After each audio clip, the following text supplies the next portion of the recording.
I have a question for Ryan Blackstorm, actually. Really fascinated by your dissertation. I want to read it. Persona ex machina. So, talking about players who are getting something beyond the game through the creation, the investment of their character. I would be interested in hearing any thoughts you might have or any research on how premature character death may affect a player's psychological well-being. Yeah, that's another paper, I suppose.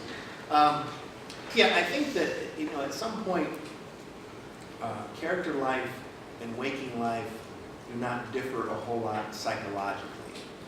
And that what happens with premature character death is that someone's, I don't want to just make it cliche and say their goals and dreams for the character are smashed.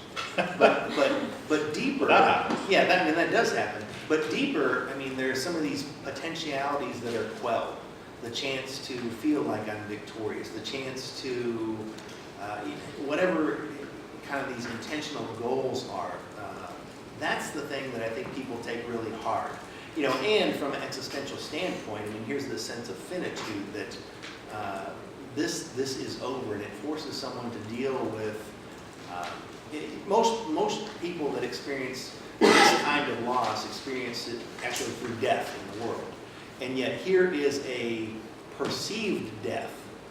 As much as getting passed over for a promotion, it's not the loss, but it's the perceived loss. I think that's what people really wrestle with in terms of when the character dies, and then how can I begin again? Will I need some time away to be able to come up with something new? And I, as a psychologist, I'm going to say you're going to have to mourn that. You really have to go through the stages of grief with your character. Thank you. We have another question. And I just wanted to actually connect that with Jose's talk, right? Where are there comparable feelings you get when Eris dies in Final Fantasy VII to then when Larpers was a character, right? Oh, come on! The game was in the mid-90s. Yeah. It's Media Studies 101. Okay. And Ryan. Oh yeah. Sorry, I've got a pillar in my way, so it happens to be right where you're sitting.